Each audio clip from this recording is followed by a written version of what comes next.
සුබ දවසක් යාළුවනේ. ඔයාලා හැමෝටම අද මම ඔයාලට කියලා දෙන්න හදන්නේ ඔයාට අවශ්‍ය chat හංගන්න පුළුවන් තවත් ක්‍රමයක් ගැන. කාටවත් බලන්න බැරි විදියට හංගන්න පුළුවන් තවත් ක්‍රමයක් ගැන. අපි එහෙනම් වැඩි කතා නැතුව කෙලින්ම වීඩියෝ එකට යමු. වීඩියෝ එකට යන්න කලින් තාමත් මගේ YouTube channel එක subscribe කරලා නැත්නම් subscribe කරන්නත් ආමතක කරන්න එපා. මේ වගේ වටිනා වීඩියෝ බලන්න අනිවාර්යෙන්ම bell icon එක all දාලා තියාගන්න. හැමදාමත් මේ වගේ වටිනා වීඩියෝ බලන්න. මුලින්ම යනවා මේ විදිහට වගේ WhatsApp app එකට. ඊට පස්සේ මේ විදිහට ඔයාට හංගන්න ඕන chat එක උඩින් මේ විදිහට ටච් කරගෙන ඉන්න. හරි. ඊට පස්සේ මෙන්න මේ දකුණු පැත්තේ කෙළවරේ උඩින් තියෙන dot තුන ටච් කරන්න. හරි. ඊට පස්සේ ඔයාලට පේනවා මෙන්න මෙතන මේ විදිහට lock chat කියලා තියෙනවා. මෙන්න මේක ටච් කරන්න. හරි. ඊට පස්සේ මෙන්න මේ පහලින් ඇවිල්ලා තියෙන continue කියන එක දෙන්න. හරි. දැන් ඔයා මෙතනින් කරන්න ඕන ඔයාට මතක හිටින password එකක් මෙතනින් දෙන්න. හරි. දැන් ඔයාට පේනවා මෙන්න මේ විදිහට ඔයා ඒ lock කරපු chat එක මෙන්න මෙතනින් මේ විදිහට බලා ගන්න පුළුවන්. ඊට පස්සේ ඔයා මෙතනින් WhatsApp එකකින් එකපාරක් අයින් වෙන්න.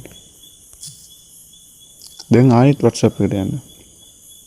හරි. දැන් ඔයාලට මෙතනින් පේනවා ඔයා lock කරපු chat එක ඔයාගේ WhatsApp එකේ දැන් හොයාගන්න විදිහක් නැහැ. ඉතින් මෙන්න මේ විදිහට ඔයාලට පුළුවන් ඔයාලට අවශ්‍ය chat හංගන්න ඔයාගේ WhatsApp එක ඇතුළෙම. ඉතින් දැන් පෙහෙලිකාවක් ඇතිනේ කොහොමද මේ හංගපු chat එක ආවා ගන්න කියලා. පුංචි දෙයක් තමයි යාළුවනේ කරන්න තියෙන්නේ. මෙන්න මේ විදිහට chat පේලිය මෙහෙම පල්ලෙහාට එකපාරක් කරන්න. එතකොට මෙන්න මේ විදිහට ඔයා lock කරපු chat එක මෙතනින් බලා ගන්න පුළුවන්. ඊට පස්සේ මෙන්න මෙතන එකපාරක් උඩ ටච් කරන්න. දැන් ආයෙත් chat එක lock කරපු password එක මෙතනින් දෙන්න. හරි.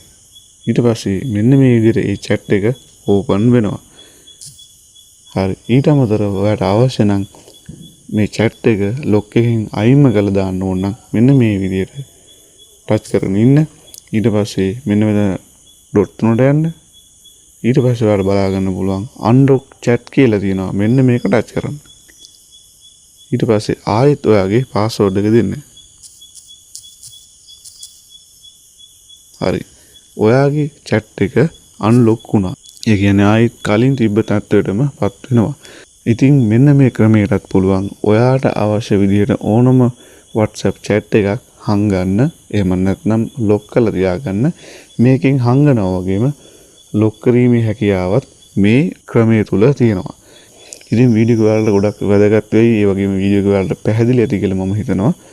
මොනවා හරි මේ වගේ තව ගැටලුවක් තියෙනවා අනිවාර්යෙන්ම ඔයාලා කමෙන්ට් එකක් දාන්න මම ඔයාලට උත්තර දෙන්නම්. තවත් මේ වගේ වැදගත් වීඩියෝ එකක් හම්බ වෙනතුරු ඔයාලා හැමෝටම සුබ දවසක්.